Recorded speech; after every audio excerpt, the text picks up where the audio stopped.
Hello guys, তাহলে এখন আমি যাব বাড়ি। হ্যাঁ, সো আজকের আজকের এইবারে বোনের জন্মদিনে আসার পুরো ট্যুরটা তোমাদের সাথে শেয়ার করা হয়ে গেছে। এখন আমি বাড়ি যাব, কাকা গাড়ি নিয়ে আসার কথা আছে।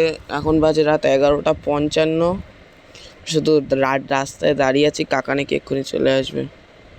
সো এখানটায় দাঁড়িয়ে ওয়েট করা ছাড়া এখন কোনো কাজ নেই। ওয়েট করতে করতে প্রায় 12টা বাজার পর কাকা গাড়ি নিয়ে ঢুকেছে।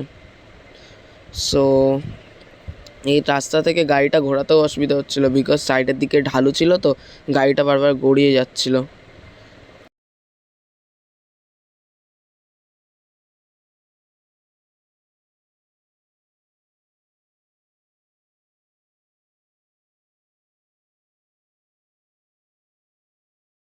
অবশেষে গাড়িটা ঘোরানো কমপ্লিট হয়েছে।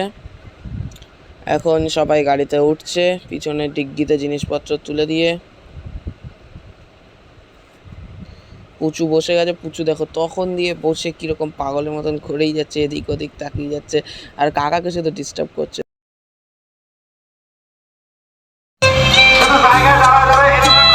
হ্যাঁ, এই দেখো এখানটায় মধ্যমগ্রাম যে জায়গাটা আছে, মধ্যমগ্রামে এখানটায় একটা মিছিল হচ্ছিল। আর জিকলের কি একটা ঘটনা আছে না, সেটা নিয়েই মিছিল হচ্ছিল এখানটায়।